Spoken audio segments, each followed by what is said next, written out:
I pledge my life and honor to the Night's Watch. For this night, and all the nights to come.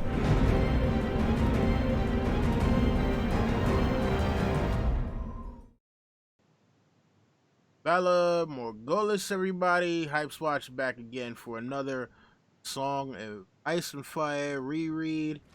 And this one is for the prologue to Game of Thrones. That's right, we are taking it all the way back to the beginning. I am your most gracious host, Don Woolley, and with me, as always, I have the normal crew. We have Jerry the Targaryen Steamboat, Mr. James Michelle from TV, and of course, the ladies' man himself, Sir LT Brown.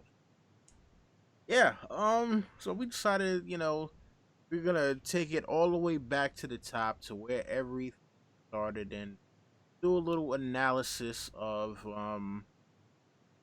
this, and see how things progress from there.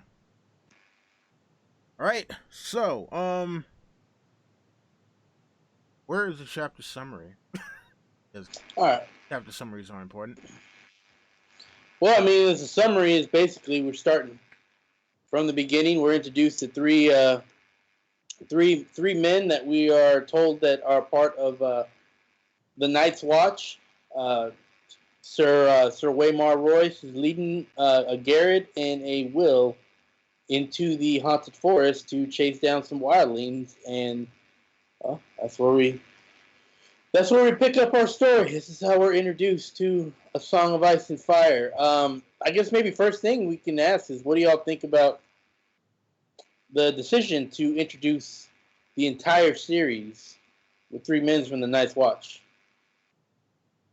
Well, I found it interesting because, we have no frame of reference for anyone or anything of the world at this. So to bring up the Night's Watch, it was one of those things where it's like, all right, they give you like little clues as to what it could be. It's mainly based off of what they tell you about the characters and why they were sent to the world.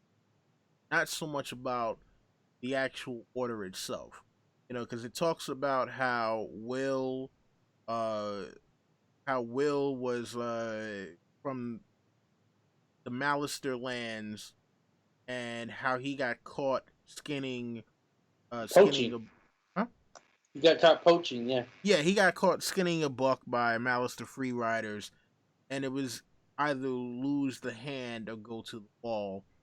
And then Waymar Royce talks about how he was from an ancient house with too many heirs, so it was kind of like, all right, well, you get sent off because we have nothing for you to do. And it didn't really tell much, about why Gared was there. It just said that Gared was there for a long time. 40 years, yeah. Yeah, like, so, and he was in his 50s, so it's, like late 50s or something like that. So, I think he had been there since he was like early teen, something. I mean, I like that it kind of gives you kind of the three different ways of it introduces, like, one, it doesn't introduce you with a lot of exposition bullshit. That's the good thing. It gets you right into the action. They're they're chasing some. They're on a chase mission here. We really don't know too much about it going on, but they do explain that one comes from a noble family. Too many, like you said, Royce. He's lower in the ranks, so he gets sent to the Night's Watch. Another is through criminal activity, and another one is just because he's been there forever and he didn't really have, I guess, he just did it to do it, I guess. Which is really how, those are the main three ways someone becomes part of the Night's Watch. I mean, can you think of any other way that they don't become, other than, non-inherent nobles volunteering, criminals, and then just people who don't have anything else? Can you think of anything else, anyone else like that? I mean, I'm sure that there's someone that's, joined I mean, out of. There's rare cases like Sam Tarley, where his father was like, even though he was the inheriting son, where his father was like, no, you're not inheriting anymore, and I'll make sure of it, and I'll use this to get out of it. But I mean, it was basically to make, like, even with Sam's case, it was basically taking someone and putting like a non-inheriting noble to the Night's Watch. So, I don't know. What do you guys think about that? I wonder if, like, in the Royces, if it's similar to the Starks, if they think it's an honor. They do. Join the Night's Watch. Okay. They do. They do think that. Okay. And why did they only go out with fucking 3 guys, man? That's not enough to take on a lot of. I mean, I guess if it's 10 wildlings, they stand a chance because I always say that the wildlings are undisciplined. But I mean, what if they get stormed by 20 or 30 of them? They're finished. I mean, why 3? Well, it should be at least 5 or 8, or maybe 12 or 14. From my understanding, it kind of seemed more like, to me, it was more of a reconnaissance mission, as Will was a kind of a stealthy kind of scout type. So I think it was supposed to be more of a reconnaissance mission, and obviously that'd be weighed down more if you had a lot more people. I love how they mentioned that. I love that. But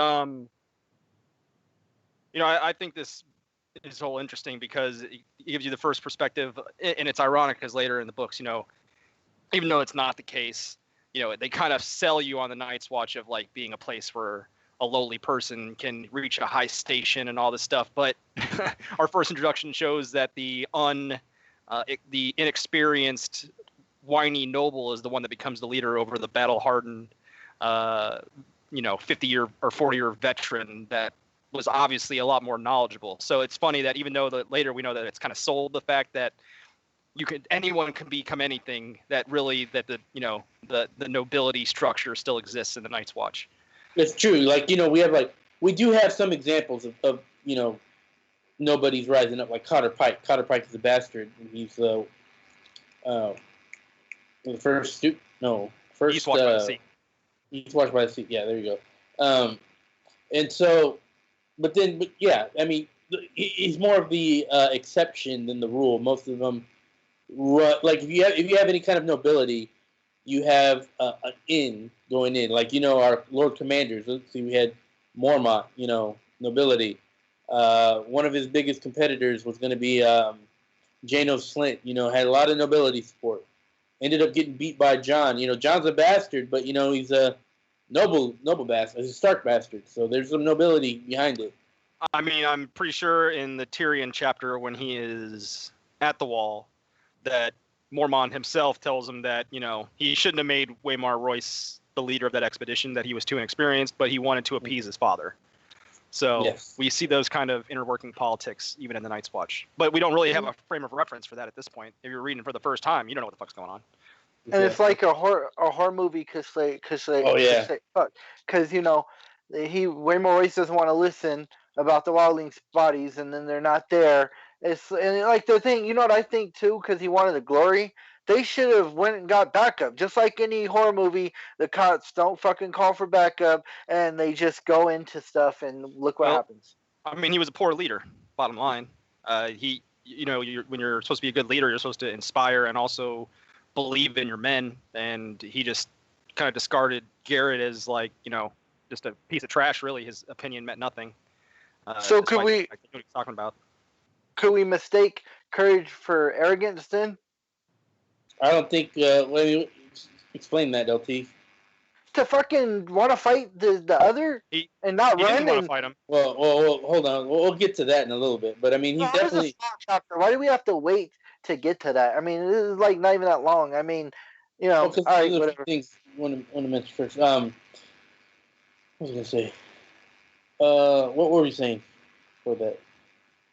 Well, okay, so I think I want to go back to your point you made about the horror thing. I think that's a great point you made there, LT, because, I mean, George he's written a lot of horror stories before. He even wrote a whole horror novel in Fever Dream, and I think that's one of his strengths that we've seen in Game of Thrones. There's been a lot of, or Song of Ice and Fire as well, too, the whole series. There's been a lot of chapters that have felt very horror-ishy, like the House of the Undying had a very horror-like feel to it, and then right here, like LT pointed out pretty good that it was you got that horror feel here, so we really kind of see a lot of George's other writing come into play right from the beginning. Well, what's really interesting about this chapter is that, and just kind of talking about the chapter as a whole, but we get horror and a lot of fantastical elements in this chapter.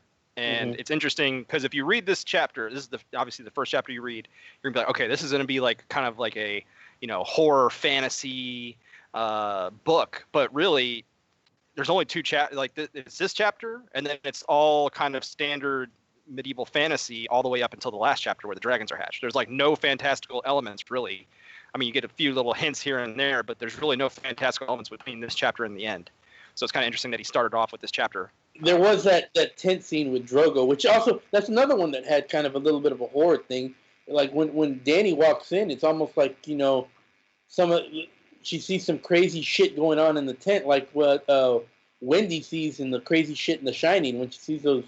Well, but I would still say that like 95%, this is a big departure from the rest of the book for the most part. Yeah, I agree 100% on that. Yeah, it's very. You just have little tidbits of fantastical or something supernatural. Absolutely. I mean, yeah. Real quick before we move on. Okay. Yeah, I mean, look, with the whole thing with Will, with Will seeing dead bodies or whatever, and then him and Waymar Royce finally get to the place, like, hey, the body's moved, and he's noticing like the axe is still there. He's like, look, you're not gonna leave that axe, So while he's sitting there thinking to himself like something is wrong, Waymar Royce is dude. He's the jock in every horror movie. That's just like, oh, bro, you have no idea what you're talking about, man.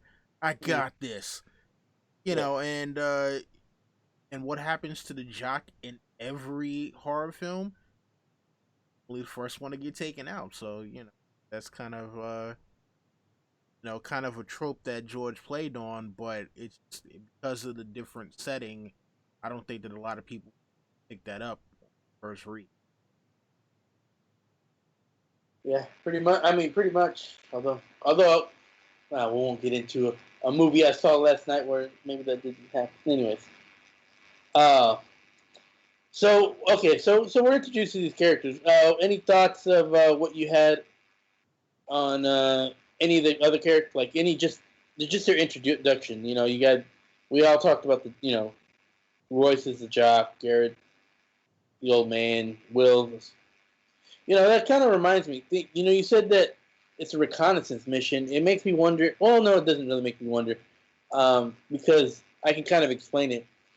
It was why it was stupid of Waymar Royce. He was just young and he didn't really.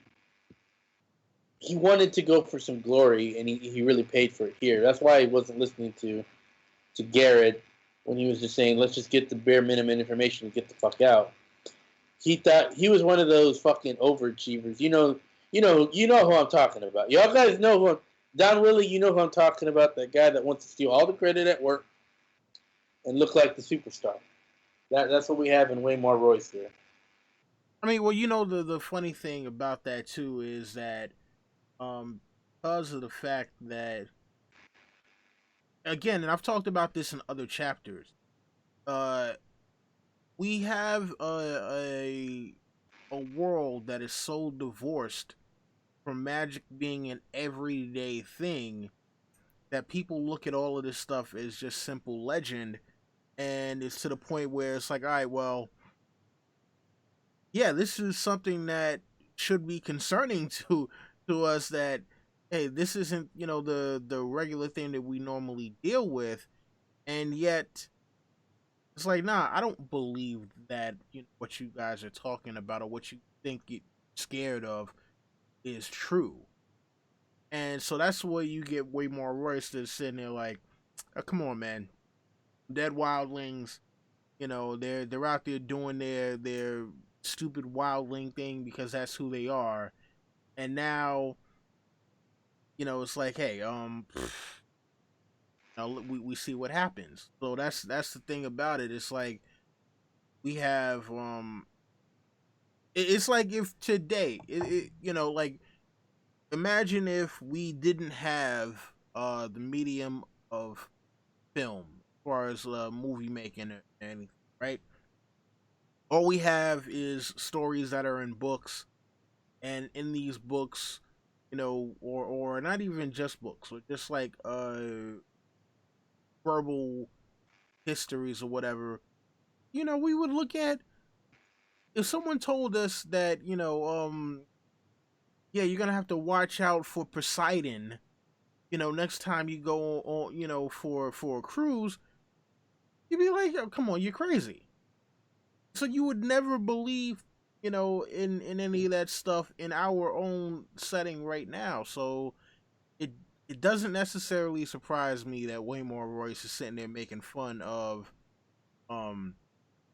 making fun of Will and Gared for being scared or something that he believes is not a real thing and probably has never been a real. We can move on from there unless anyone else wants to chime in. Anyone got anything more to say about how they made fun of Waymar Royce? Because I mean that as bad as Waymar Royce was thinking less of them, Will and Garrett really didn't think too much of Waymar Royce. They were talking about, oh, how warmly he dressed. Did he kill the bear to make that uh, those clothes that he's wearing? So I mean, it's really like a double, like there's disrespect on both sides here. Oh, I mean, I think it's one of those things where different classes of individuals will always find ways to belittle each other. The lower classes will always talk about how coddled and how coddled the nobility is, and how the nobility will look at them as trash. It's a vicious cycle. It's how it's usually is in all forms. Like all different types of stories. It's always kind of a similar thing. But bottom line, Mormont fucked up by making Waymar Royce a leader, because obviously, in my opinion, to be a good leader, you got to be wise. Gared had the wisdom, and Waymar Royce did not, and they paid for it. I mean, but that is true. I don't disagree. Although, to play devil's advocate, I mean, Waymar does point out something. Like we'll get to it right here. He does point out that, well, if they're dead, there's nothing really that can happen. He also points out, well, we need to find out how they died. We can't just assume they're killed by the cold, because he's points out, the wall's weeping. It's not that cold right now. So I mean, he does use some deductive reasoning. He's not all stupid. Waymar Royce. I mean, even though we know what's coming up for him, he does think a little bit. It's not completely illogical, his thoughts. I mean, yes, he definitely should have respected Garrett for all the years he's been there, but some of his points aren't that off. You get what I mean? Yeah, I mean, I don't think that they were, completely not unfounded or anything, but at the same time, I mean, I think he should have, heeded their warnings, and if he did want to check it out, maybe not take his destroyer, his big ass horse, maybe be stealthy, maybe kind of get into a good vantage position and then scout, from a distance. But he wanted to, go up all close and personal and be loud and shit. So, Yep. Yeah, that's where he fucked up. So I don't know where we're going to be talking about Waymar Royce ever again. Does anyone want to talk about his journey? This doesn't really have to do with this chapter, but I don't know what else we can talk about. His journey to get to the wall. He stopped at the Starks. Sansa fell in love with Waymar Royce there. Anyone got anything to say about any of that business? Not really, man. Listen, I went through the chapter like 3 or 4 times trying to see if possibly about him, and fortunately came off as, high school jock. He definitely Al Bundy, 4 touchdowns in a single game kind of dude. Polk High School. Yeah, so yeah, I mean, I there's mean, not much to really think about him. He was a dick. yeah, but I wouldn't say he was, irredeemable. Like fucking Rorge and Biter are irredeemable. I mean, like well- at least he was brave when he was faced with danger. I mean, well, when I say like, no, I'm not saying that he was irredeemable. When I say redeeming qualities, I mean something endearing, something about him, other than the fact that he was like dance with me, and I mean, but remember, that was like after he was already kind of shook, and he's like, "Yo, why is it so cold out here?" And Will, what did you see anything? I mean, like, and it describes about how Will could hear the fear in voice. So it was like, well, yeah, he went out, hoping that he would be. He was the guy hoping that he was like, oh, I finally get to meet this legendary thing. Let me see if I can be the guy to kill it. Well, to be fair, I think if Sir Arthur Dane saw an other, he would get scared and have fear in his voice. If it was Jamie and Arthur Dane and whoever, Gerald Hightower, and all three of them are out there beyond the wall, and Gerald Hightower's getting ready to fight, or sorry, Arthur Dane's getting ready to fight our other, I guarantee you, Jamie would see fear in his voice, and he's the greatest swordsman. Everyone would have fear, but remember, LT, that's the only time a man can truly be brave. Yeah. All right, so do we know how old Ser Waymar Royce is? Do we know his age exactly? I think he's like 16, 18, something like that. Yeah, it says he's 18. It didn't say how old Will was. It just said he had been on the wall for 4 years. Let's see here. According to the wiki, he was born in 278 or 279, which would make him 19 or 20 by the time of the first year of the book. Which was kind of weird because remember Sansa thought that Beric Dondarrion was all old looking. He was like all old, and he's like 25. Yet she's all swooning over Ser Waymar Royce. Oh, but she said in that chapter that Beric Dondarrion was very handsome. She said he was handsome, but like an old handsome, Like, okay. So then, if he's 19, Ned would have already been gone from the Eyrie by the time he was born, right? No. Ed would have been. Ned would have been. Ned had been gone from the Eyrie for about 17 years. Okay, remember, so he probably. John was only 15.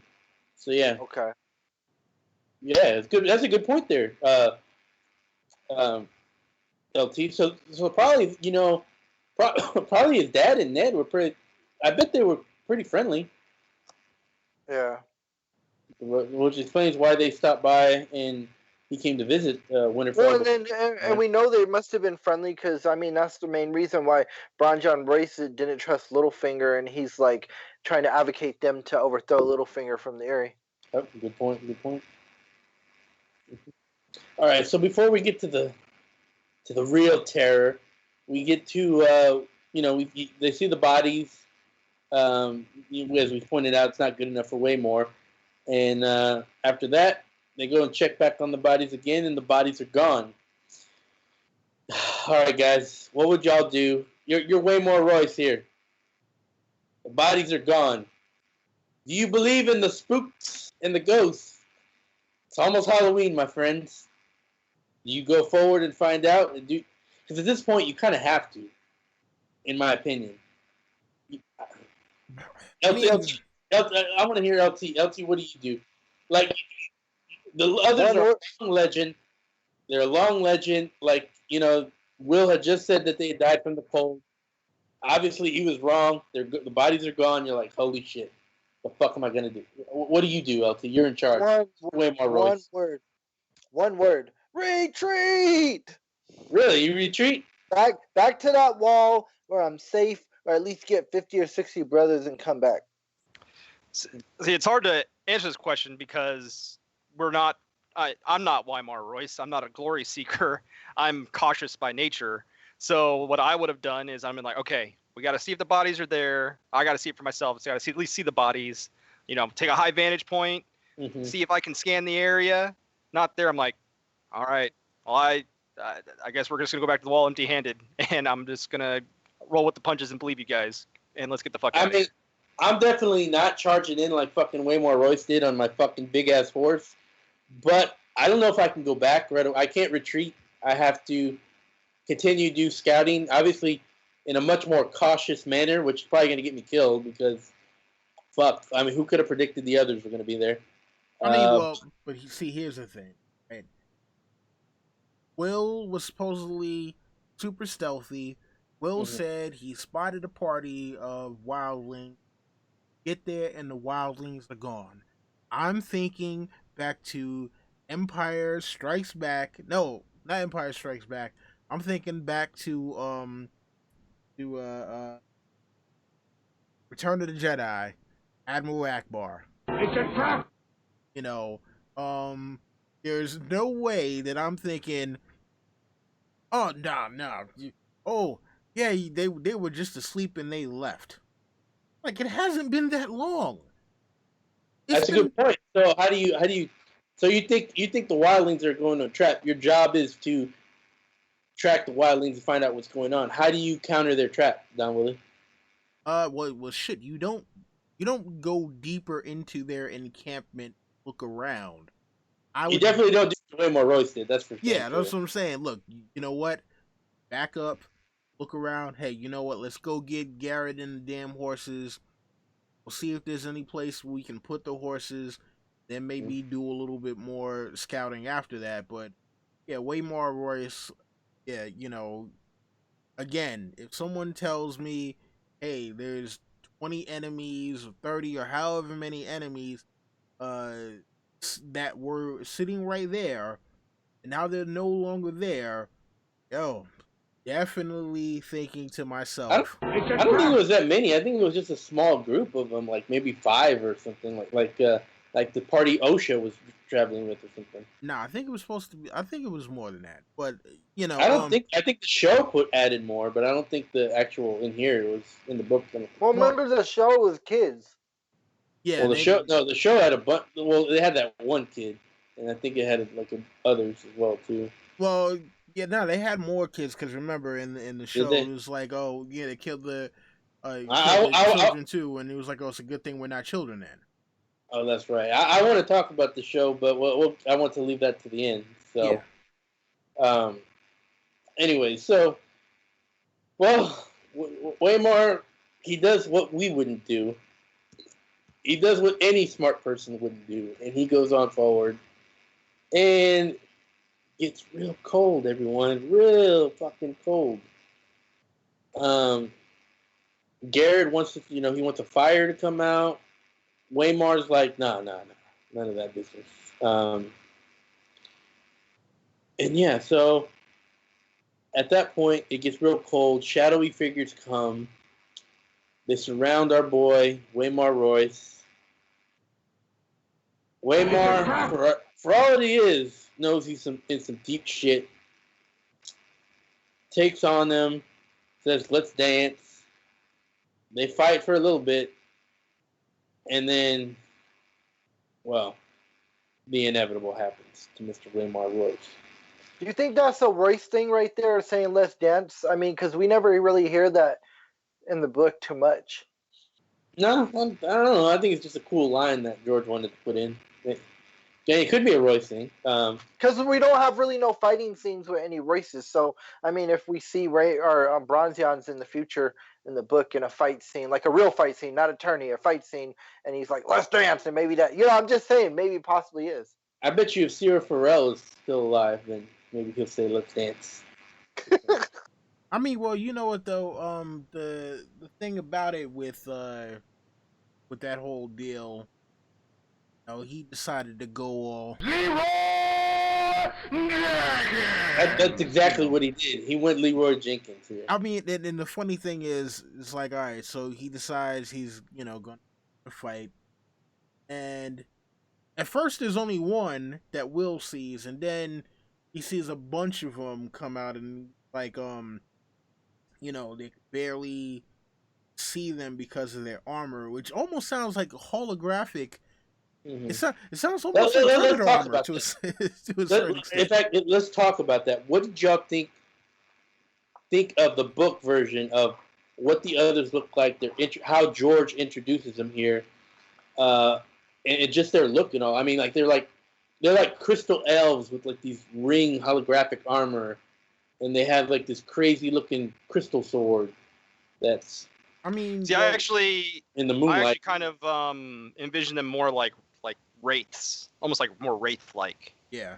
kind of like spectral, but or like kind of like a cold spectral force. Definitely not like how the show did it, but I mean, the thing about it is we don't get a description of what their facial features. Yeah, not here. We get it later, but not here. Right here, it talks about that they are in armor. It talks about the swords or whatever, and it talks about the fact that they have verbal communication that it just sounds like ice cracking on a lake, which like that is crazy. And I mean, what later I'd like to talk about what the show didn't do in regards to the White Walkers, others. I mean, and it's funny though because like we hear them call the others often in the books. I mean, there's very few times they actually refer to as the White Walkers, and I'm not sure whether or not George was going to call them that, or if it was like, or if he didn't really have a name for them at first. No, I think he's going to call them the others, but because I think they represent the othering of, the othering, like they're very vampiric kind of like things. The othering of that. Yeah, they were definitely always supposed to be the others. Dan and Dave just called them White Walkers because they didn't want because the show Lost had the others on that show. They didn't want to have the same thing going on there. Such a stupid reason, but we'll get to that later. But yeah, due to the way that they were introduced, how it kind of they coalesced out of the shadows. That's the reason why I thought they were more like spectral wraiths, but with like not an undead appearance, but like a humanoid, kind of like elvish humanoid faces, but kind of more of a spectral. Don't have like physical purchase like you do in the show. Kind of like remember the Batman animated series opening where Batman kind of like just emerges from the shadow. Okay. You know what I mean? Or like Phantasm, Mask of Phantasm. Yes, yeah. I mean that's kind of like I mean like them... the opening like where he comes like he jumps on the rooftop and he's like down, he's like a shadow as he rises up. You see the shadow just kind of like over. Yeah, it's pretty badass looking. I mean, listen, I imagine it being kind of more like the Phantasm, except with more armor. Like I said, reading, going through this again, where it talks about how the armor is kind of translucent, but yet still reflective. I was like, sounds like Predator technology to me. What'd you think, LT? I know you're a big fan of the Predator. What'd you think of how these the others were introduced and how they looked? It's badass. I actually like the White Walker name, and it is, I like White Walker better than the others. I don't like the others. I actually haven't found Lost, so I don't like that name. The others, I do. I'm a big fan of the White Walkers, but yeah, I like it. It's dope. They are evil. I hate when people say they're not evil. If they slaughtered all these wildlings, how are they not evil? They're fucking evil. They slaughter people. They are evil. I mean, but the thing about it is we don't know the motivation behind that. I mean, there might be. I'm not saying that they're not evil, but there's evil for the sake of evil, and then there's evil, I guess, for a purpose, which makes it different because it's not just I wake up one day, I'm just going to kill things now. Well, like hold on. Everything has been evil. Like the Andals were killing children of the forest for no reason. The children of the forest were killing Andals because they were being attacked. So they were killing without discrimination. Another race without discrimination has been done before. Can we say that they're evil always? Well, like I said, I view them kind of like the Borg. So the only way that they can propagate their species is by bringing things into their hive mind, i.e., whites, because they cannot themselves procreate. So that's the way that they have to build up their civilization. If they're a force of nature, that's what they have to do. They don't have children. The only way they can get people into their collective is they have to kill people to raise them. It's a force of nature. That sounds like a very George R. R. Martin thing to do. And that sounds really like it could be true, but I mean, I know you guys hate on the show, but I believe George gave them the synopsis, and the Children of the Forest did create them, and I think they're out for revenge. I think they're out for revenge against humanity because the Children of the Forest created them. Well, I think they're evil because of the treatment that George R. R. Martin called them demons. Yeah. So, I mean, they could still be classified as evil. But I'm just saying that that's the reason why they're doing it, is because they cannot themselves procreate. And to propagate their species, they have to kill people to raise them up. Mm-hmm. But I think the Winds of Winter is going to give us a lot of more information about the others, the White Walkers, whatever you want to call them, and we're going to find out a lot, and we're finally going to get into the lands of always winter. I think so. So we're going to learn a lot. All right. So what did y'all think about Waymar Royce? First he's like, come no further. It's such a cute kraken. And then he's like, dance with me then. Like he gains his composure. Maybe because he knows he's gonna die. Maybe because he gains a second win. I don't know what do y'all think? What do you think of Waymar's character development in his final moments here? I know LT. We'll let you go with you first because you wanted to talk about this. Yeah, I mean, I'm thinking, is it arrogance or is it courage? I mean, I guess a little bit of both. Mm-hmm. He wants his glory. But and then you mentioned that he knows he's gonna die, and I guess it's because he sees the others there, so he probably knows that there's no way he's gonna win. But his last moment on the planet, he wants to go out swinging. So yeah, I guess that was a quick moment of courage. Mm-hmm. What about you, James? See, I don't know if it's character growth because it's literally one act, but I think it is. I mean, and it just happens really fast. I mean, we don't know if it's permanent because he dies, but well, it depends. I mean, it wouldn't be character growth if he legitimately was cocky enough to think that he could have, fought his way out of it. That's true. Okay, so it might have not been character growth.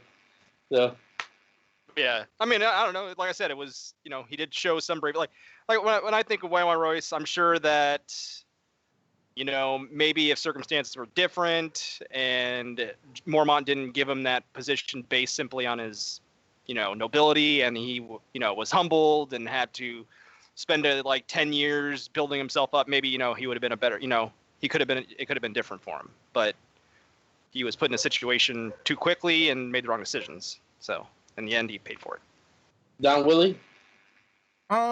Listen, I mean, as you stated before, the only time a man can be brave is when scared. So I just think it was things where, it's one of those things where you're not exactly sure,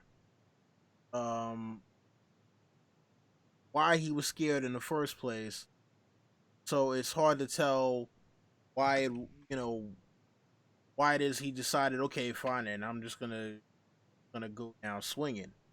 Look, he's facing something supernatural, which I think anyone in their right mind would be a little nervous about.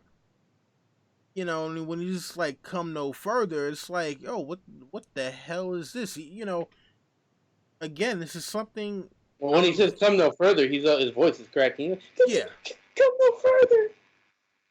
I think you might be exaggerating just a little bit, but I mean, think about it like this, right? Here is something out of legend, right? You only heard about him, but the thing at the end of the day is that the Night's Watch defeated the others, sent them back to the lands of always winter. So, and that's why I think Will was saying, at that point he was no longer a boy, and because they train for this stuff that isn't supposed to be real, thinking that they'll never actually face it, right? And so here you have a guy who this whole time he's been mocking, even the thought of the others. And now there's one standing before him. So after you've made fun of Will and Gared, forced them to be out here, to their peril, what are you gonna do now? Are you gonna show them what House Royce is made of? You gonna show them what the Night's Watch is made of? Or are you gonna, because remember, he already, well, no, that was the show, not. Well, basically here they start fighting. He's fighting, but you could tell they're playing with him. You could tell that they're fucking with him. They eventually hit him. He fucking shrieks in pain. But even though he was in pain, he was still like, "For Robert! For Robert! Baratheon!" And, he still was going at it. Will even says, that it was at this moment he became, he went from a boy to a man of the Night's Watch. So he was like the that boxer guy in Jason Takes Manhattan that tried to box Jason. Yes. Head knocked off. Yes. That was Waymar Royce. That's pretty accurate, actually. So yeah, let's deep dive into this real, right? So, here you have someone who has a reputation and a name to uphold, right? And yes, the others are playing with it. That's why, the rest of them stood around not doing anything.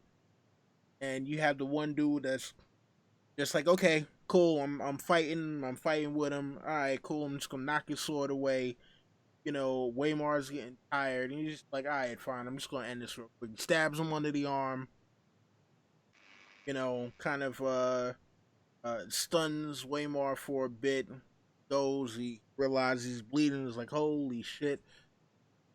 But at the end of the day, I'm not gonna give up. Maybe, all right, Waymar's thinking to himself, okay, he got a lucky hit on me. Maybe I'll get a lucky hit on him and end the fight, right? Remember, Waymar may not have seen the rest of the White Walkers sitting around, in the background. And also, the other thing about it is he's probably not even realizing the whole thing with his sword freezing. Because, that's the one thing I think a lot of people may not have realized that, and it's something I'd like to talk about when we get to talking about like the difference book version, show version of it. Mm-hmm. But it talks about how like they were going at it for a little minute, and it's through each successive blow that the sword starts to freeze. And it's at the last blow where the sword shatters, and pretty much is over for Waymar Royce at that point, because it's like one of the goes through his eye and basically kills him. So yeah, it's just it's just one of those things where a lot of things are happening here that are out of Waymar Royce's control that I don't think he realized. But Mhm. that's just me. I mean, I don't know. What are your thoughts on it? Anyone got any more thoughts on Royce? I mean, I think it was his moment of bravery. I'm gonna agree. Will is a good judge of character, in my opinion. At least he's shown to be a good judge of what's going on here. Um, when he says he turns into a boy to a man, I think that's a huge thing on the personality of Waymar Royce. That his little growth there. I mean, it might have been because he knew he was fucked. It might have been because he was scared and it's time to be brave. It could have been for a lot of reasons, but I think Waymar Royce, he just did the best he could. So whatever. He could have laid down his sword and ran if, you know. Yeah, he could have. He could have. Exactly. He could have ran. But Like in the end, he ended up getting his head punched off on top of an Empire State Building. So I wanted to add. There's this line here that, and I'll have to thank Joe the magician who pointed this out. You see, the others halted. Right here. Will saw its eyes, blue, deep, bluer than any human's eyes, blue that burned like ice. Kind of sounds like the like Dune, the spice eyes from it. But look, the others halted, and they fixed on the longsword, trembling on the high, watched the moonlight running cold along the metal. For a heartbeat he dared to hope. So the others stopped, and they're examining the longsword that Waymar Royce pulls up. Now, Joe the Magician said that the reason they're doing this, and his theory is the reason they're doing this, they are checking to see if it's Valyrian steel that he's carrying. What do you guys think about that? I think it sounds pretty logical to me. I mean, obviously they were gauging how much of a threat he was. Mm-hmm. If he had Valyrian steel, then they obviously, from what we believe at this point, because of the show and just the clues of the book, that Valyrian steel is what's going to take out the others, or can take out the others. That, it's like bringing a knife to a gunfight. They have the guns. He has the knife because he has a weapon that can't really hurt him. But they're seeing if he had another gun, essentially, and he didn't. I mean, but it's worse because he doesn't know that he has a knife in a gunfight. Well, yeah, that's true. But I mean, well, no, you know what? I think this would be like bringing, it would be like bringing a revolver against someone who has an Uzi. Goddamn minigun or something like that. Yeah, And the well, only thing actually, about it is you don't know that they have an Uzi. Well, it's worse than that because a revolver could actually work. Yeah. And even a knife could kill you. It's like bringing a file, like a for your nails, a file. So I would say it's like bringing a Nerf gun to a gunfight. There you go. yeah, basically. Mm-hmm. Something I forgot to mention. Oh, go ahead, Willie. What do you think, LT? Do you think that this is that this line points to maybe the others being afraid of Valyrian steel? And do you think it is actually Valyrian, or do you think they were examining it for maybe they thought a sword might be of dragon glass? Although that seems kind of illogical to me. What do y'all think? Yeah, I mean that's possible, but also, Willie was mentioning how the Night's Watch defeated them years and years ago, so maybe they were shocked to see some Night's Watchmen too. I mean, that's possible. I don't think they were shocked. I bet they were tracking him for a while. You think so? Yeah. Okay. Well, maybe that's the only other reason that they were looking at the Valyrian steel. I wanted to bring up something. No, they were looking at. The thing is, they were looking at the sword. They were examining the sword. Yeah. I think it was because they thought okay, if it's Valyrian steel, we might want to back off. If it's not, well, let's go. I don't think the others are scared of Valyrian steel, though. I think they're still gonna fight people with Valyrian steel. I don't think they're gonna see it like vampires. I've seen that, yeah, but yeah. Well, I mean, I don't think it's gonna be like vampires and crosses that they're gonna see it and go and run away. I think they're still gonna fight. That'd be cool if it did happen, though. Fucking John. I mean, we don't know. And if John runs into another and he pulls out Long Claw and they run away. Or That if awesome actually. or if Darkstar somehow gets worthy and gets Dawn and it shines, yeah. and that shit's Yeah, good. that's another thing. Because they were looking at how it shines. It might not be Valerian steel. They might be checking if it was Dawn. That's another thing it could be. What do y'all think about that? I mean, maybe, but I was going to say just what LT said. I mean, I don't think we can say either way if they would stay and fight or if they would run away. I mean, just because, it's one of those things where if they are afraid of something or they know they're vulnerable to something and they're faced with their mortality in the first time in how many years that they've encountered a Valyrian steel weapon, that maybe they would run away. I mean, maybe they wouldn't, but I don't think we can say either way if they would or not, because we really don't know that much about them in the book. Yeah, I think this could be Dawn that they're talking about. Don, Willie, do you think it could be Dawn? Because I know you're a big proponent of you got some theories on Dawn, don't you? And Arthur Dane and all that. Right. I mean, listen, it could possibly be Dawn. Remember, we have no idea how long ago Dawn has been around. We do know that House Dane is a first-man house, which at least makes the sword. I mean, if the sword has been around, basically, as long as House Dane, the sword is possibly thousands of years old and could have been part of the push against the White Walk. Other than obviously Dragon Glass, because hear about the story with the Children of the Forest providing Dragon Glass weapons to the Night's Watch. So that would be very interesting if they were looking at Dawn. But I mean, in the books, it does talk about Dragon Steel. For the most part, we're thinking Valerian steel because obviously Valerians have dragons. Dragon fire is supposed to be the hottest fire you can get, other than volcanoes. So, yeah, I mean, there are so many facets to this thing that so many facets to this thing that can be kind of combed. But damn you, George! Can we get something more? Something more than speculation. I mean, even speaking of speculation, I mean, we have nothing but speculation about these pale blades. Like, how is it possible that these blades could just cut through ring mail as if it were soap?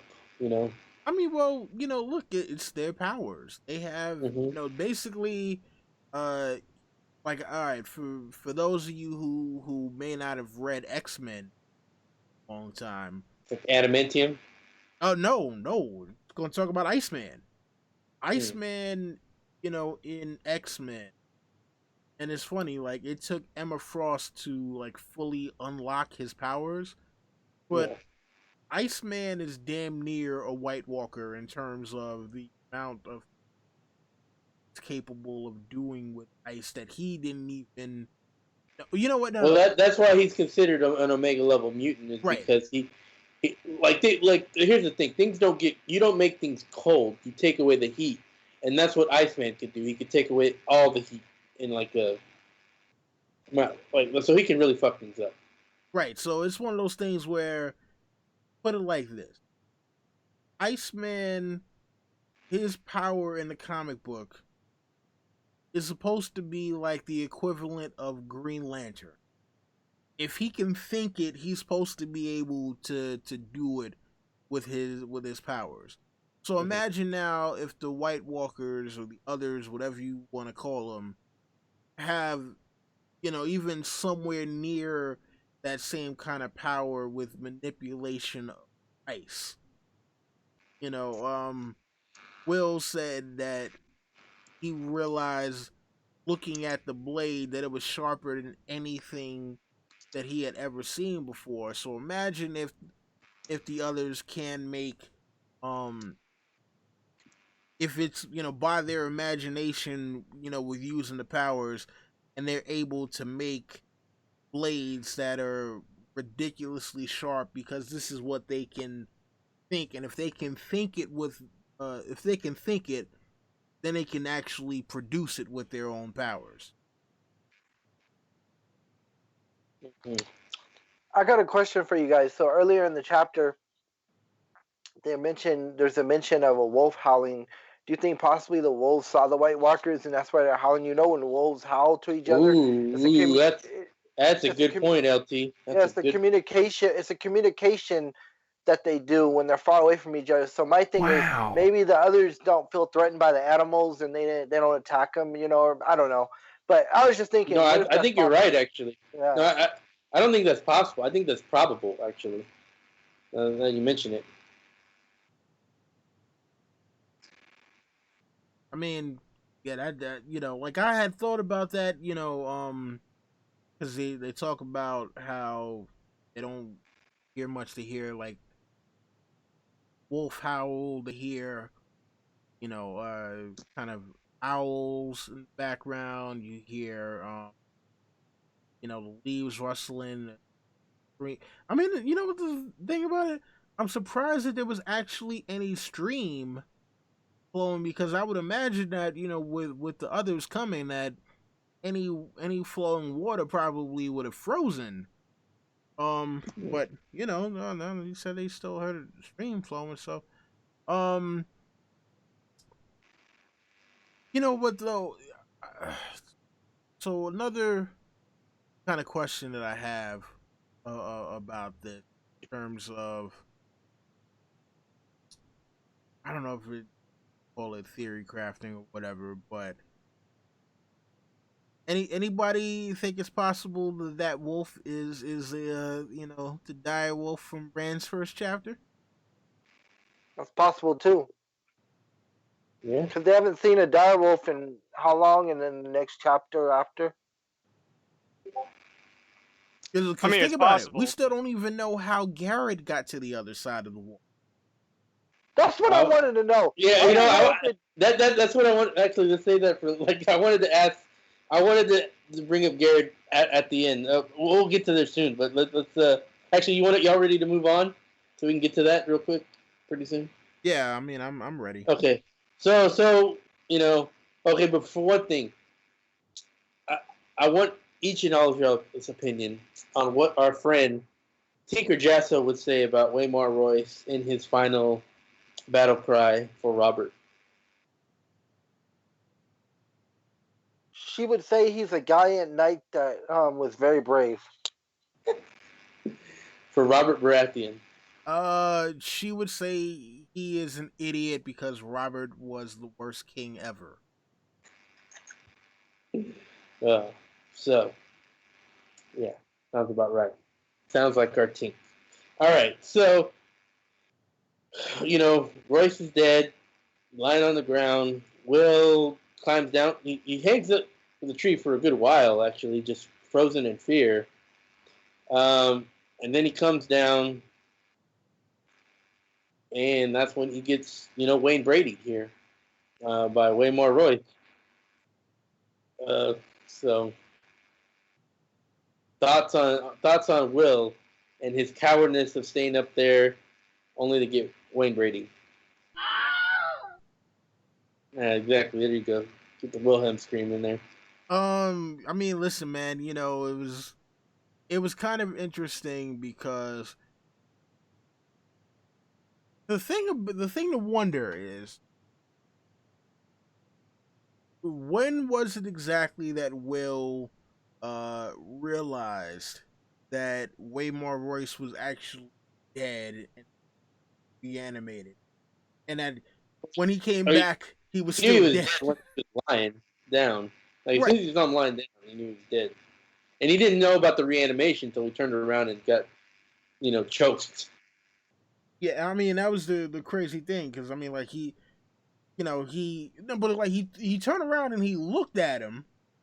Oh yeah, the eye was blue and he saw. Right, and he was like he realized the eye was blue, and Oh like the yeah, way that he they stops and acts like an idiot. He stops to pray. well, like all right, so at that point, because I don't know if they knew about whites at all, right? I'm guessing he didn't. Because whites really aren't like in any other context in the books when we hear about the others. Hear about the others, we don't hear about them raising anyone from the. So that might not be a thing that's part of any of the Westerosi legends when it comes to I bet it's in some text that's been lost. I bet that's it probably or, is. or maybe buried deep in some text that only like Sam could find. Right. Now the crazy thing is, so think about it like this: Will's perspective. Will just saw the first, as far as anyone knows, right? This is the first time anyone from south of the Wall has seen White Walkers in really almost 10,000 years. Yeah. It's been thousands of years. I don't have the exact Well, thousands number. Right? no one has the exact number. We know it's 8,000. We know it's supposed to be 8,000 years, but we know Sam has said that number is probably wrong. Right. First time, he sees one of his guys who's with him get killed, or what he thinks is dead, right? Goes down, he checks the body. Oh man, damn, this is fucked up. And now there's no more White Walkers around. And then as he's examining the blade, he turns around and sees the guy who was just laid out on the floor, seemingly alive. Yeah, with blue eyes. Right, but he's like, holy shit, okay. And he's simply like, oh my god, but he's got eyes like one of the White Walkers now. Mm-hmm. He's looking like one of the others. And he's probably thinking to himself, okay, you know what? Hopefully he spares me. Now the crazy thing about this is it talks about how says that the hand caressed his face. Right? So it almost sounds like it's going to be a loving embrace, and then it's like, yeah, and then the hands wrap around his throat. You know why it had, why that Will had, Will acted like an idiot? Because George had to sell the others as this force that could, raise the dead, and he had to, obviously sell it as like the supernatural threat. So that's the reason why Will had to act like an idiot, because he had to get killed by the White. So, that's the reason why. But here's the thing though, right? I think that given the situation, I think he was too paralyzed with fear to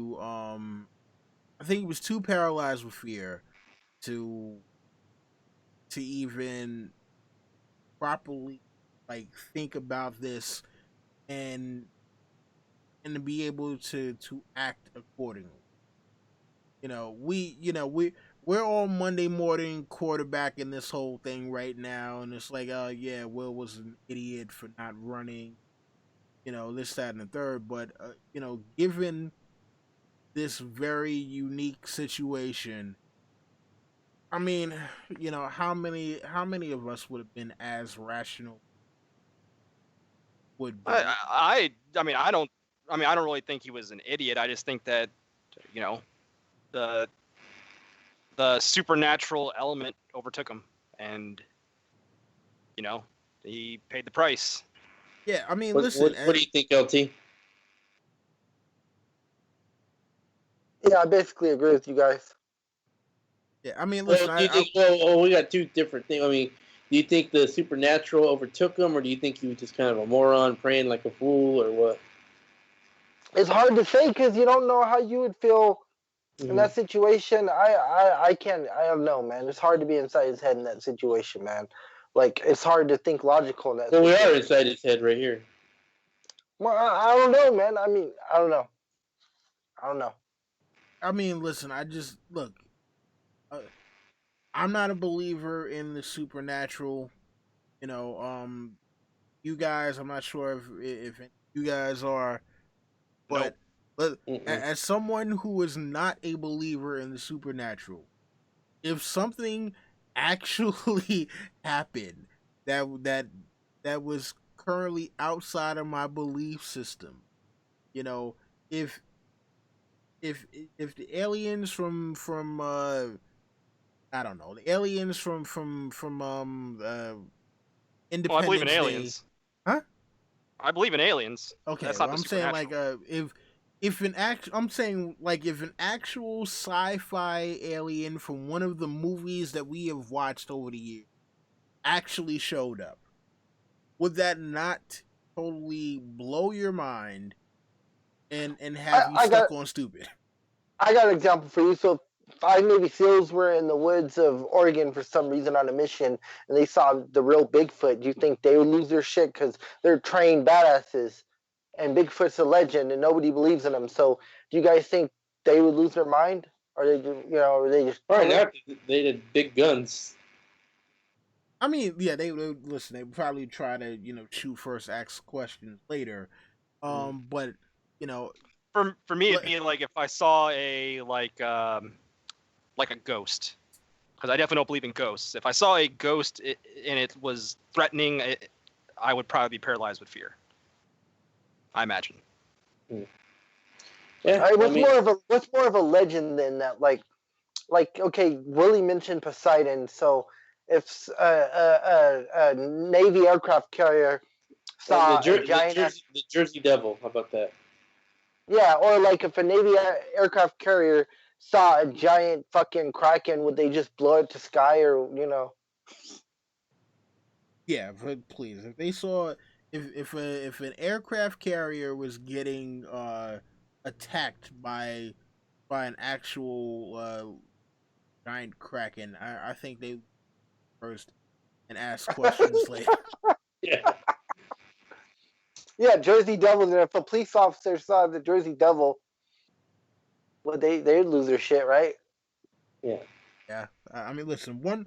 Look, you're talking about one person. I mean, and think about it. Look, when they saw the others, what happened, right? The first thing, Waymar Royce pulled out his sword even before the others actually presented themselves.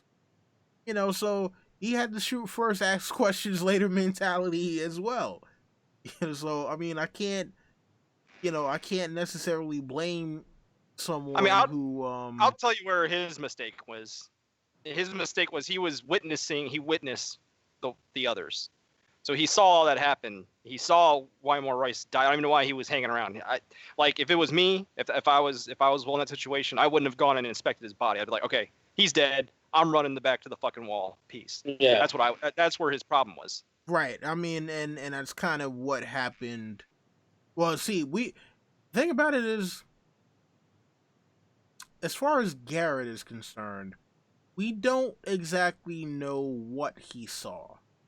That's what I was about to get to next once we finish the will. I wanted to ask, what do you guys think Gared saw? Are we done with Will, or do you want to move on to Gared, or any last thoughts about Will? Let's see. Not from me. Anyone? I think so we're gonna get back to Will then. No. If you have something to say about Will, say it right now. No, but I'm saying we're gonna get back to him after Garrett, right? No, we're done. We're gonna be done with Will. So if you have more to say, just go for it right now. No, that's fine. Okay, cool.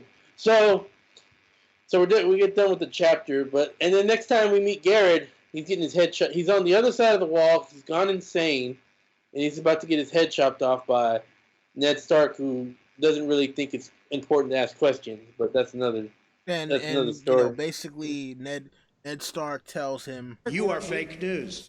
So yeah, man, it's one of those things where, like, oh, you saw a White Walker. You saw a White Walker north of the wall, and so you decided to run. I mean, and like you said, he doesn't ask questions. I mean, think about it. Gared's wait a minute. Wall. He's like, you must have been waiting 40 years for your dessert. You thought you'd get away with it. Yeah, exactly. It's like, was Ned thinking, hey, he killed these other two guys, or they got jumped by wildlings, and he just ran? I mean, dude, all right. And this is why, like, the more I think about Ned Stark and his actions, the less I like him. Because, again, here's the thing where your family, the founder of your house is supposedly one of the people who helped to fight these things off and to bring, an end to the long night. Someone tells you, hey, the things that almost destroyed humanity, that, your first ancestor, your first named ancestor, uh, helped to defeat. Um, yeah, they're back. They just slaughtered two other guys. It had me so damn scared that I said, fuck the wall and fuck everything. I'm trying to get the hell as far away from Westeros as possible. I like how they tell Ned all this, and he's just like, no. I mean, it doesn't matter because all that matters to him is that he broke the law. So, I mean, that's the reason why I've always kind of criticized, Barristan and Ned's honor, because it's too. I mean, I think that it's not flexible. I mean, I think they're good people. Like, I think they're good people. It's just that they make some wrong decisions just based on this strict honor code. Let's get to why the hell Gared. Yeah. So what? Fucking yeah. Yeah. What do you think he saw? Like, okay, so Gared, we know he was hanging out with the horses. What do you think happened after? Do you think he saw Waymar Royce walking to him, and he's like, "What the fuck? He's got blue eyes!" Ah! Essentially, I mean, that's what I assume. I think that he kind of heard the fighting that was happening. He probably went up a little bit, looked over, saw what was happening, and then fucking booked it, because that's what I would have done. Would Will come back as a white too? Probably. Yeah, he would have actually. Yeah. So probably Will and Waymar were probably coming at him. Well, I think that depends, because I don't think it's like a zombie thing where if you get killed by a white, you come back as a white. I think you'd have to be raised by the others. You get killed anywhere north of the wall. You would come. Remember, because Agrid was like, you better burn those bodies. Yeah, and then, I mean, maybe. And then also the other thing, remember, and that had a lot of other taint. That area, the whole area had other taint. Right. I mean, well, the thing about it too, though, is remember, after the fight, it says that Will was up in the tree for a long time before he came down. Yeah, he was. And it seems as though the transformation is not necessarily instantaneous. So maybe Waymar might have been after him, and Will's body was still on the ground, but he probably was like, okay, which one of these horses is the strongest? Yeah. Probably Waymar's horse. All right, I'm taking this big ass horse and we're getting the fuck out of here. So. Well, what did Gared specifically say to Ned? Did he say that he saw them being raised as whites, or did he just say that the others were there? Because that would determine. We don't know. We don't know. We just know that he was talking to Ned, and Ned thought he was talking crazy. Yeah, so it's my assumption that he just said that he saw the others and ran. Like, I don't think he stuck around for them to be raised, because that wouldn't make sense. My assumption is that he saw them fighting, saw that it was the fucking others, and booked it. He probably just said that the others were there. I don't think he said that, they came back as whites, because I don't think he saw that. You think I don't know, because he was wasn't he a ways away with the horses? I thought the horses would have been further back. They didn't really, I don't think they specified how long of a distance it was. So he might have been. He's probably gone, but during the chapter, he was out. You think? I mean, that's what I think. So there may have been more that we didn't see that might have been coming through the woods. Gared saw them and was like, "Holy shit! All right, I'm out of here." Obviously, the others aren't that. Do you think that they missed Will on purpose, or they just didn't look up? I mean, I don't know if they missed him on purpose so much as just like, all right, well, fuck it, he's running, why chase him? No, I'm talking about when Will was in the tree. Oh, Will. Sorry, my bad. I'm still on Gared right now. It might have been the thing where it's just like, okay, well, he's already too scared to come out of the damn tree. We're not gonna. Yeah, it might have just been a thing where we're only really after the people who are willing to fight. So you think they might? You think they knew he was there and they just left him alone? Or remember, he was pretty stealthy, so maybe he would, blended real well. Yeah, it does true too. What do you think, LT? What I think is like, why didn't this guy? He's the stealthiest person, and they said no one can move through the haunted forest as he can. Mm-hmm. You know he's got to have a bow with him. Why didn't he try and take out some of these? I mean, try take a bow shot. I mean, yeah, it probably won't work, but be courageous, man. That would have been a better way to go out trying to shoot at these guys, these others with your arrow than fucking falling to the ground and get turned right. I mean, it doesn't say. It doesn't say, and he is a hunter. He is a hunter. That's what he got in trouble for. Yeah, but LT, like, all right, if you remember, his positioning was he was wrapped around the tree trunk. Like, he had climbed up. He wasn't on a branch. He was actually holding on to the tree trunk and then looking at what was going on. Yeah. Yeah, that makes sense. So let's get to why the hell did Gared get all the way to Winterfell and not go back to the wall? The wall was closer. Because he didn't. I think it's because he didn't want to. He didn't want the possibility of having to get sent ranged out to deal with that shit again. Yeah, he saw it and he was like, "Fuck this! I don't want to deal with this. I want to get away from it as far as possible." He had. So why the hell did he? Oh, so he got caught. Yeah, he got caught by Starkmen. He didn't go to Winterfell. He got caught by Starkmen, right? Right. But the question is, how did he get on the other side? Like, where did he? I mean, like, yeah, we know that there's an abandoned castle on the wall, right? But remember, at this point, we know nothing about the Night Fort with the big weirwood door. You don't know, like where else he could have come from. You think think about it Well, I mean, I was just thinking, think about this is the first chapter George wrote. Maybe he didn't have it fully developed at that point. It was just like, oh, he's on the other side of the wall, No, this actually isn't the first chapter he wrote. The first chapter he wrote was the one with the wolves with Ned and John and all them. The next chapter is the one he wrote. Yeah, well, I mean, this is still a very early chapter that he wrote, obviously, and that maybe. But I mean, he says that that's the first thing that popped in his mind, and that's what started the story was the chapter with them going to the wolves and all that. But I know what you're saying.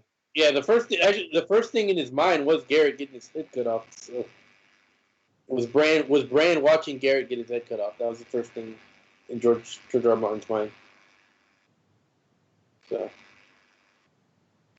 but yeah. Yeah, it's I don't know, man. Like, again, just thinking about Ned's actions at this point is still one of those things where I'm just like, bro, here you go. Imagine the defenses they could have tried to build up. Bruh. Yeah, exactly. Bruh. Exactly. So, well, I mean, the Game of Thrones just wasn't important for the first 5 books. Like I said, and after this whole business with Aegon and all this, they're gonna all have to team up to fight the others. They're gonna have to get rid of all the evil people, and John's gonna have to unite them to fight because that's what's important. And this whole shit that happened these previous 5 is not important. This is what's real important. It's gonna be the battle versus others. That's what Mormont says, like in one of the chapters in a Game of Thrones. He's like, does it really matter when dead men are rising, coming at you in the night? Does it really matter who sits on the Iron Throne? No, it doesn't. Well, So, okay, here's one more question I wanted to ask before we get into show comparisons. Will we see Waymar Royce and Will again? Will we see the white versions of them pop up? I doubt it.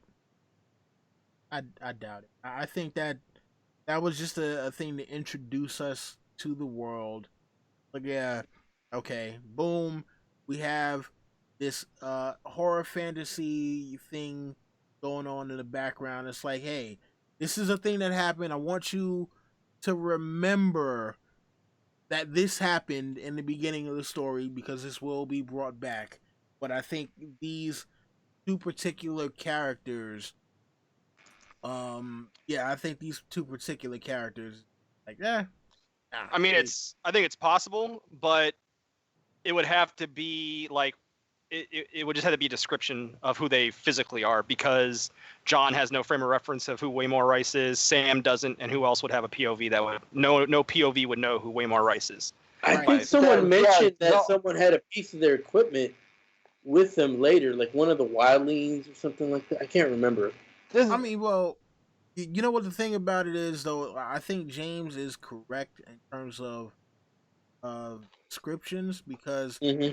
George does that a few times in the books, where it'll be a thing where something happens to a character died or went missing or whatever, and then that character will pop up in another book, and the only thing we get is the description, and that's what lets you know that, oh, that was that character. Like, for Well, see, example, Like how he did with the Gravedigger. I mean, I Yeah. think a problem would be is that, you know, if it would have happened earlier, you know, is that it would have said like two pale former brothers of the Night's Watch, you know, that are now whites. The problem is that so many of them have died beyond the wall now that it would be a sea of, you know, former Night's Watchmen at this point, and we wouldn't be able to really discern who was who. So yeah, I don't know if we're ever going to see him again. even if like Waymar Royce was with John and they're all fighting the White Walkers at the end, the very end. Like, I mean, why would John say that be in John's head? Like, say Waymar Royce is right by him and he goes, maybe he says to him, "Oh, that's Will or Waymar. I'm sorry, but that's Waymar. I can't kill him," and then John has to kill him. I don't know, but I mean, that's the only scenario I could see. you know what though? Listen, I think the description of Waymar Royce with the piece of the sword through his eye could be the thing that, if we get to see Yes, him it in was. particular. His sword comes back in a Dance with Dragons. When John gets a treasure, he's given a broken sword with 3 sapphires at the hilt. No, what I'm saying is, if we actually did see Waymar Royce as a white, Mm-hmm. I think that the thing that we could see in terms of the description of him is like you know, a corpse of a former man of the Night's Watch, with, you know, one eye bright blue and the other one had clearly been pierced by you know, a shard of a sword.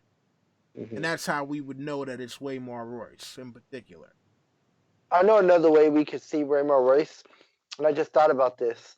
So, Waymar Royce goes up the ranks of the others and the White Walkers, and he's high up in there. And like I said, I think we're gonna get a Lands of Always Winter chapter, or you know, somehow we're gonna find out about them and more about him, and he could be over there in the Lands of Always Winter, and we could possibly see him that way.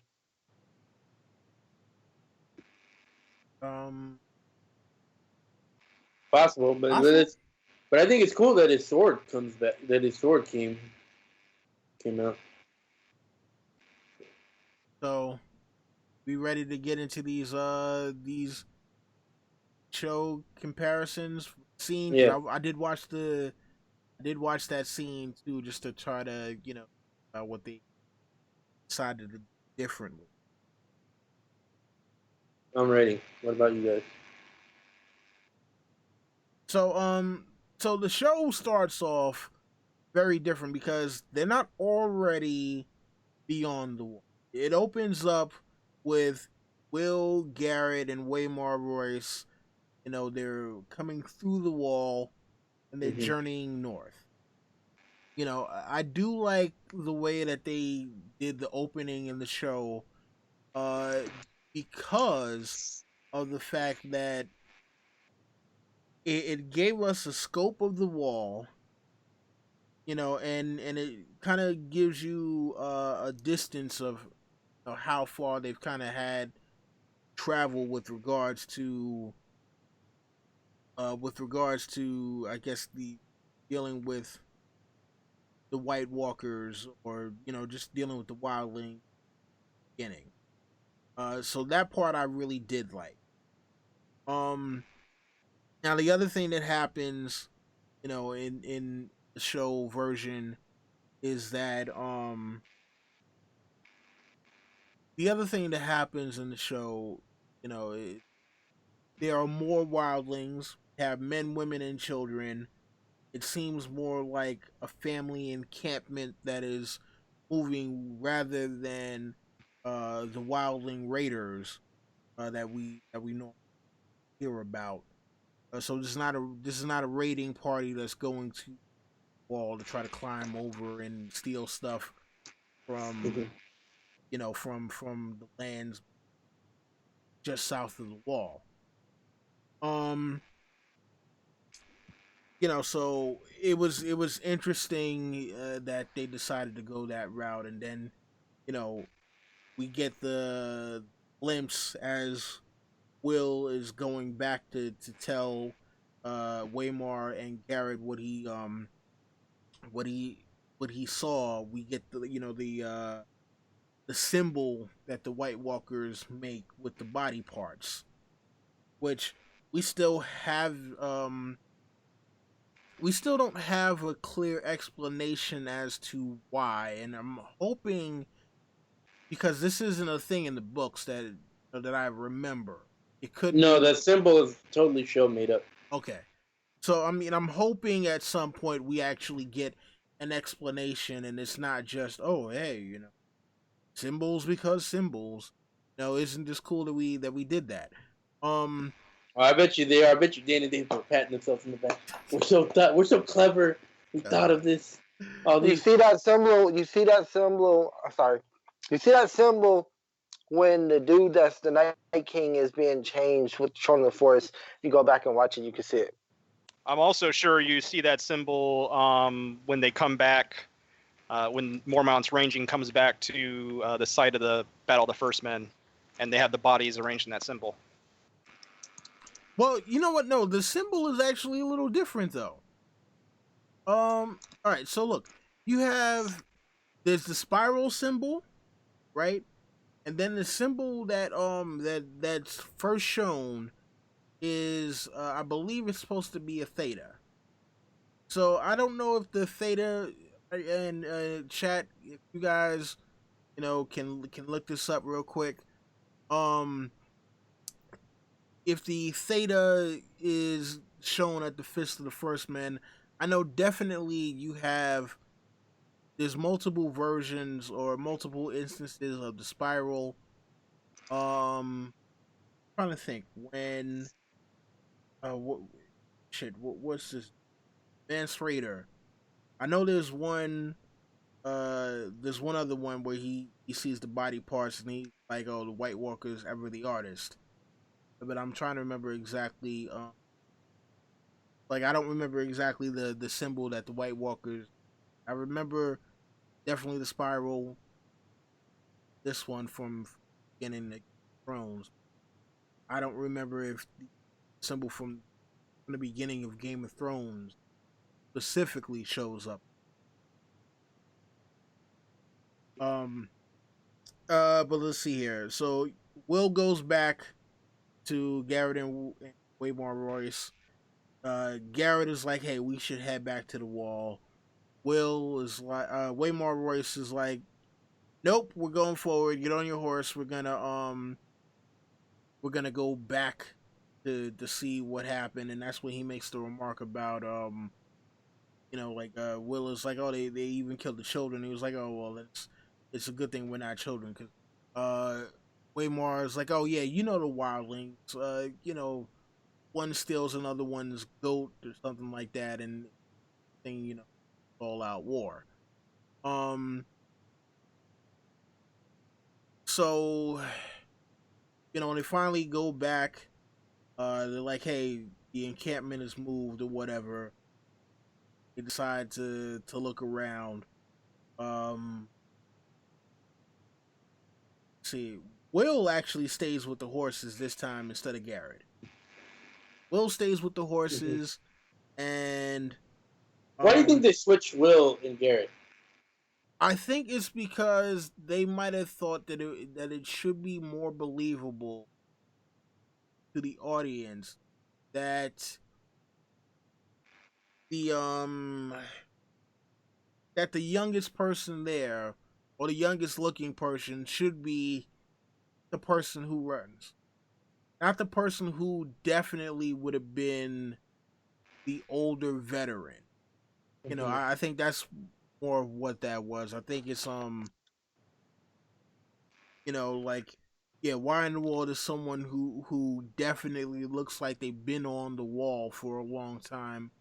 Why is that the guy who ran? You know, why wouldn't it have been But that, someone but younger? that's the point. Is why him? Like, never mind.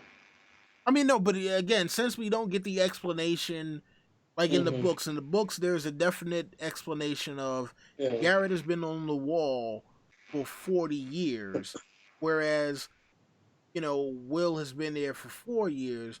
We don't get that explanation in the show, so I think it's But more of they a could have easily, like, one, I disagree that could have been done, because one, just by his how much older it looks like he's been there longer. Two, remember that line, that scene where between Benjen and Ned, where he's like, did you know the boy? Said, yeah, one of the best stop. Instead of saying, one of the best scouts, he could have said, yeah, he's been there for 40 years. Can't believe he went crazy. Ned would have been like, didn't even think about that. I Why mean, do you guys well, think? Sorry, but now go ahead, LT. I was gonna say, why do you guys think they didn't give us a fight between Waymar Royce and that White Walker? Because that White Walker in that scene looks so cool. I like that White Walker. I hate Yeah, how you know White what, Walker. I was going to talk about that now. Although Um, you don't get a real good look at him, at least in the opening, so I wasn't too mad well, about it. no, you Probably Yeah. because can at that point, if you at that pause it, point, they you probably didn't can. have a fight because of budgetary problems. Because at that point, the show wasn't a success. Obviously, it was just the first show. There's probably budgetary reasons why they didn't have a fight. Did any of y'all actually watch it before? Because they released this scene before the show came out. No, I mean, listen, I'll be honest with you. I was a latecomer to Game of Thrones because of my own ignorance of the series itself.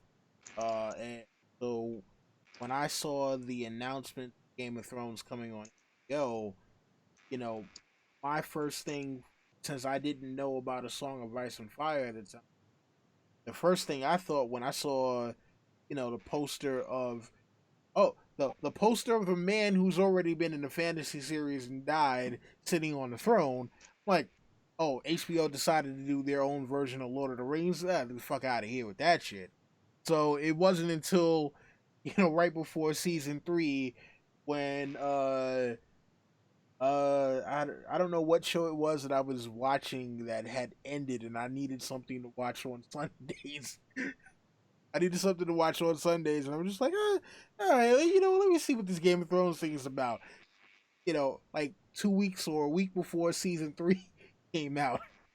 So, yeah, to all, you know, to all the people who think, oh, I'm, you know, super book purist because of things that I've said about the show. No, I'm not that guy. I came No, on I'm that super guy. late.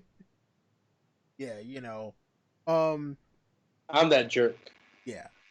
So the thing about it though, I think that remember, they had to reshoot the pilot because apparently there were so many issues you know with acting, like casting choices, and also they were saying that the way that the pilot was structured, people didn't know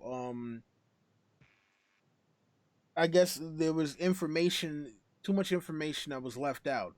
So they may not have had the budget to actually shoot the fight when they decided to go back and reshoot the pilot again.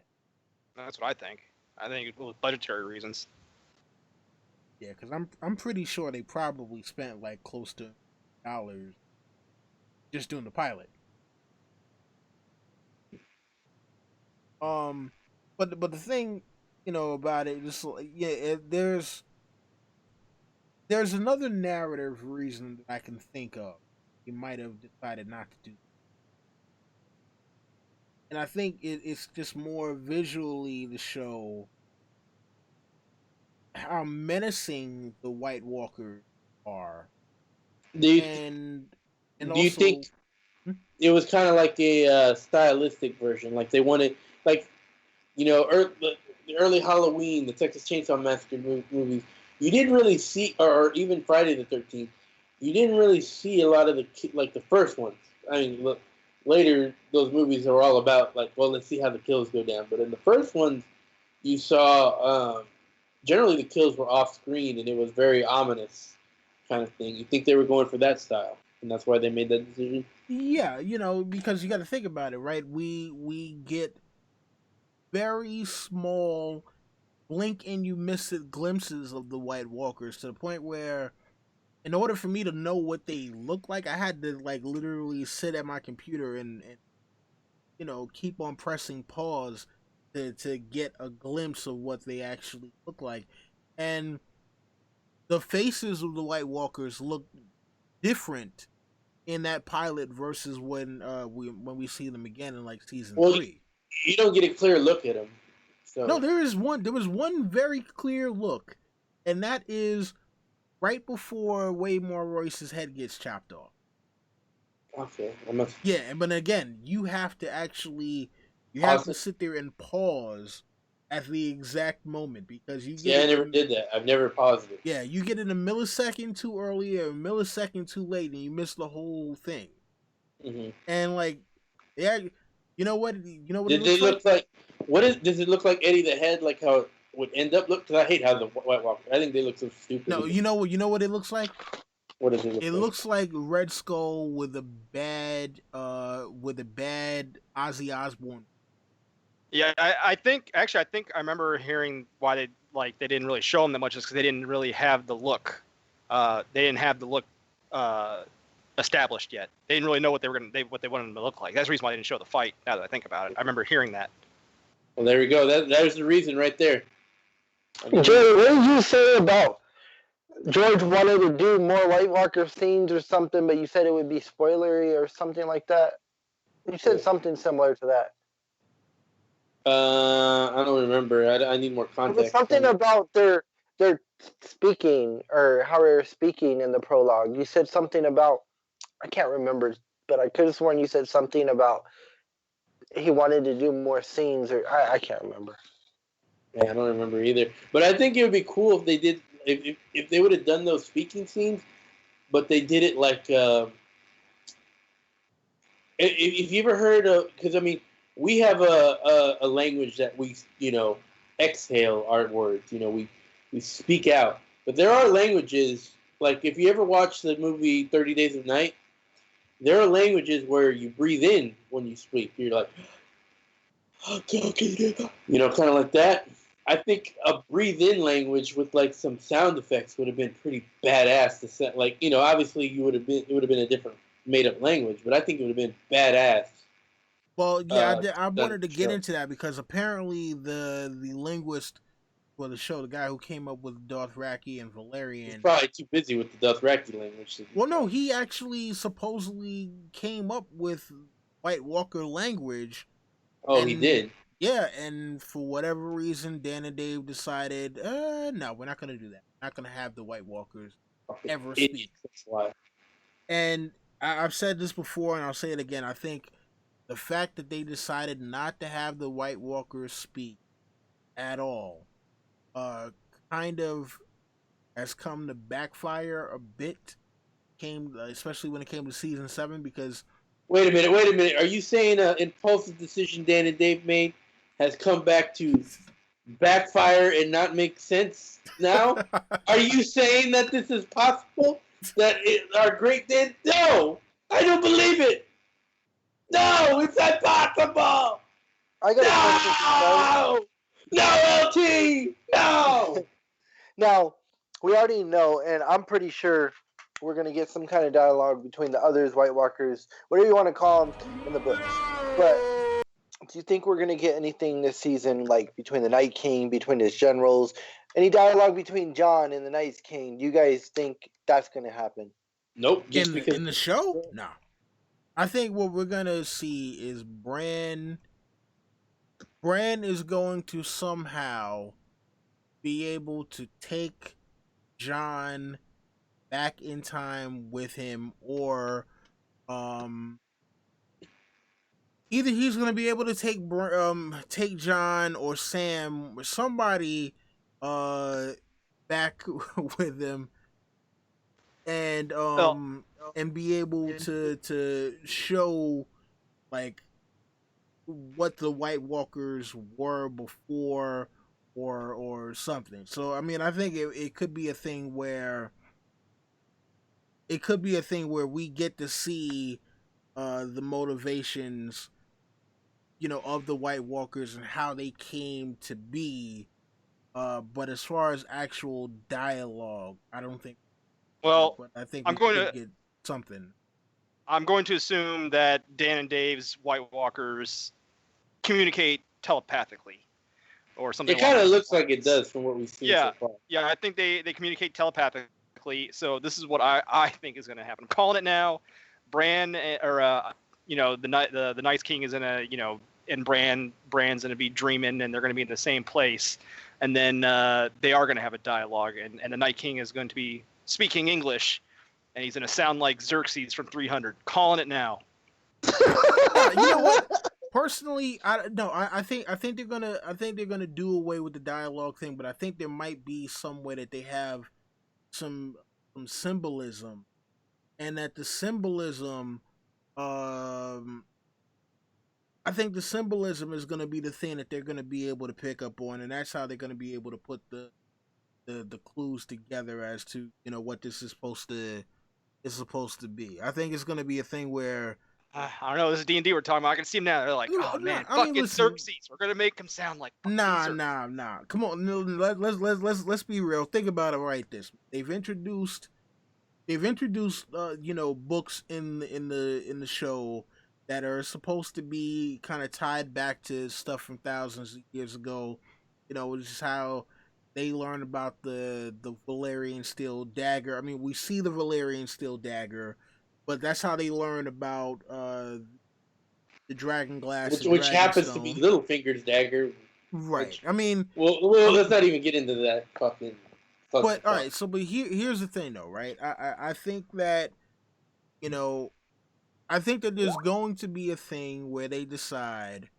I think that they're going to decide that they're gonna do something having to do with a symbol or a group of symbols that are seen by Bran, and that group of symbols will be in a book, and that group of symbols will be translated, and that's how they will figure out how to beat the White Walker. It'll be some sort of symbols that are drawn by the White Walkers, and not just the damn spiral, but there'll be something else, and that's the thing that'll have to be translated.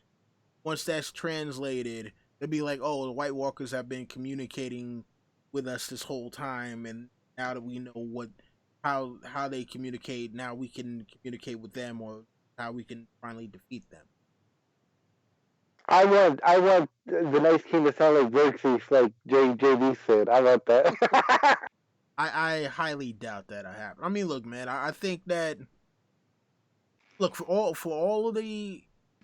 everything that we've said about things that the show has gotten wrong, I do think they don't want to go out with things with people saying, yo, you know what, you totally turned this into a cartoon, absolutely ruined everything. I don't think they'd want to do that. Let's bring it back to the subject matter. Right.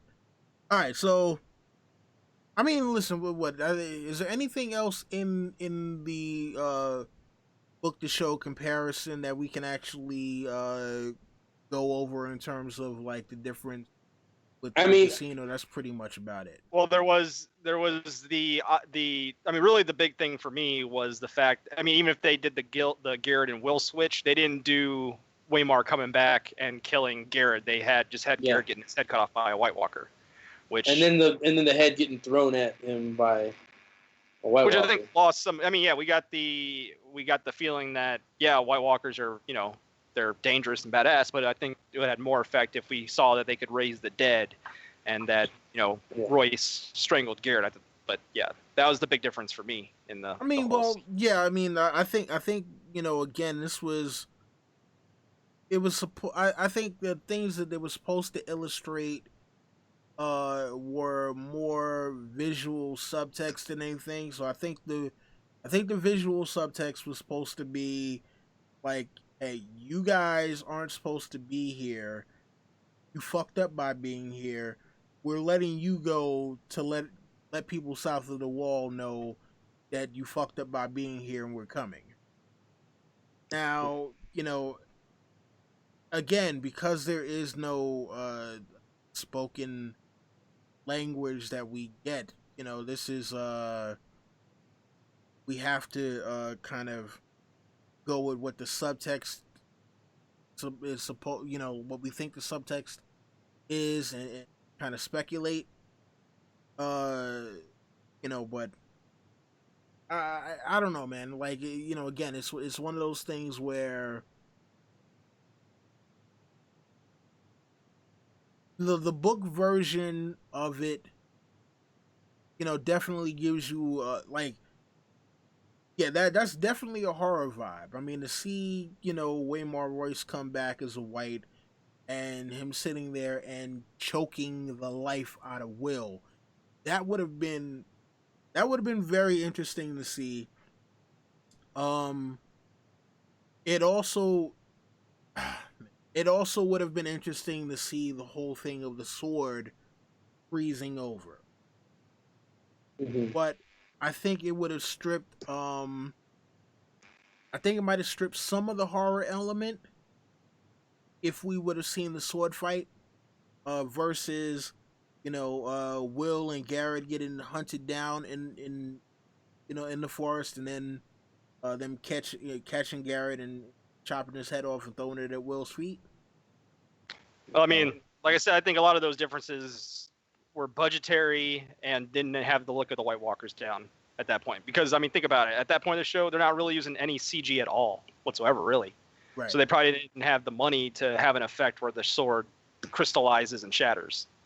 Because, I mean, at that point, HBO probably didn't have a lot of faith in the show. I mean, they were already kind of having a failed pilot, so they're probably like, we'll see where it goes. Obviously now... I thought they did pretty well. I liked it. I liked the mysterious feeling, and yeah. I mean, I didn't. Obviously, I didn't have anything to compare it to at the time because I didn't read the books until afterwards. So I had a mix. I liked it when I first saw it. Like, I didn't know that they were going to screw up the White Walker look later. So I really enjoyed. I thought Waymar Royce was pretty. The casting of him and Gared and Will, I thought those were pretty spot on. I thought it was pretty good, to be honest. So there were some differences, but it wasn't too bad. It didn't. At the time, it didn't bother me. The most thing that bothers me is the look. Waymar, actually, it's funny. It's like Waymar, the actor they got to play Waymar Royce. I actually think he kind of looks like Matt Damon a little bit. He like does. younger Matt Damon. He does look a lot. Yeah, I see that. I definitely see that. The guy who plays Will did a good job of looking just lost and terrified when he told Ned, "I know what I saw." I mean, I saw true fear in his eyes, man. And we all know Ned. No.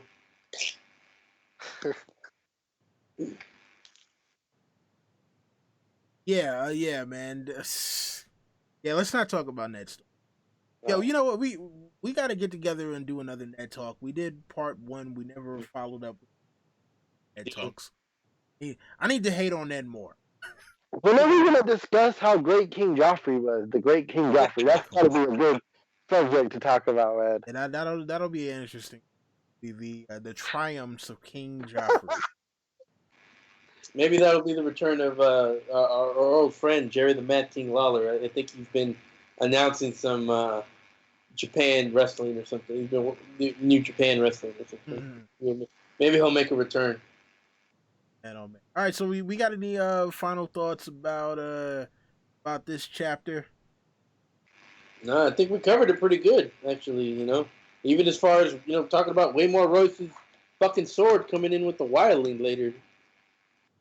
So, Yeah, man. I'm just surprised we never did this chapter. I swear we did this, but I guess I think we've done every other prologue, actually, haven't we?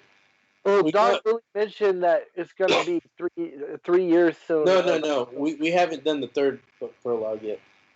Oh, that one's kind of Chet. Fucking That's Chet. like one of my least favorite prologues. If we do that one, It is the least. That's probably why we haven't done it. It's the worst prologue of the five. It's long too. It's really long. Mm-hmm. I mean, listen, we got it. We gotta get around to it sooner. Someday. Actually, I know a good one. A Storm of Swords epilogue. Introduction of Stoneheart. That'd be a good one to do sometime. Yeah, that we'll You know what? So, how about this? November, Stoneheart. man, Well- that sounds awesome. But I think the Stoneheart one would be an awesome video to do on Halloween night. But I know we're not going to be able to do that. But that'd be awesome. When is Halloween this year? Maybe we I can. don't know. How about we can do it the day after Halloween? Oh, no. Hold on. Look at the calendar here. Yeah. Bring up a calendar real quick. Halloween's on a Wednesday. Not next Wednesday, the Wednesday after. I mean, listen. As long as we don't do it, look. If we can do it around the same time as we did today, why not? Yeah, and then that'll be our November reread? No, that won't be the November. Oh, it'll be a special. Yeah, special, man. Special. We need to All right. ramp this up, man. All right. And plus, for all of you folks out there who want more Song of Ice and Fire, period, not just hearing us talk about it. Next month is the release of Fire and Blood Part 1. Oh, So for those of you who do not know, Fire and Blood is the book series that is based on the Targaryen dynasty. Part 1 is going to be Aegon's conquest, and I believe it goes through the Dance of the Dragon. So, yeah, and, luckily for me, the day before it comes out, I actually will be going to Jersey City for a special book signing by him. If you don't know who him is, I don't know why you're here. Why are you getting your book signed by Benioff? He is he who we call I am. Evil Santa Claus who kills characters. Say that one more time, LT. Evil Santa Claus who likes to kill characters. He said the evil Santa Claus who likes to kill characters. Yeah. Willie, why are you getting your book signed by Benioff? Oh. You're a funny guy. No, he's not getting his book signed. He's getting his new Funko Pop signed by Benioff. Oh man, you know what? I saw those. I saw that George tweeted that. I don't know if I'm. I wish I could just get a George Funko Pop. But yeah, man. So look, we are going to shoot for October 31st, Halloween, Stoneheart. We're gonna try to make sure we can get that for you guys, and we'll figure out a chapter for next month. And then we're going to start on Fire and Blood, because Fire and Blood equals muy importante. We want to know more about the Targaryen dynasty, as they say across the pond. Yeah, and find out, start off with Aegon himself and find out how did Aegon conquer 6 of the 7 kingdoms with himself, small army, his 2 sisters, his first hand of the king, and 3 dragons. All right. So guys, would you like to say anything before we go? Congratulations, Heist Watch. Almost going to be 3 years. Look forward to that too. Yep. Or not Heist Watch, but doing our rereads. Jerry? All I have to say is, Ned, when are you ever going to listen, Ned? When are you going to ever listen? No. AB. Yeah, I don't have much to say, but thanks for everyone for coming in, and be prepared for what's ahead. Just be on the lookout. Follow us on Twitter, so you're notified of when the chapters are happening. Yeah. So, we're back in a couple of weeks. A couple of weeks after that, and then a couple of weeks after that, we're gonna try to do more of this stuff. We, got a lot more we want to do for you people. We appreciate everyone who comes and watches us. Thank you to everyone who joined us in the chat tonight. Thank you to everyone who will watch this later. For the Hypes Watch, my name is Don Willie, and until next time, we are saying Bella Dohyrus. We will see you soon.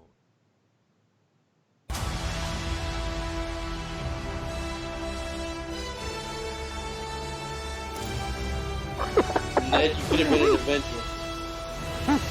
You would have chopped Yeah, off your head. but Ned is an honorable fool. That would have I been. don't know about. I think just fool. Let's just leave it at Jerry, shut up. Yeah, that fool. would have been awesome. Could be.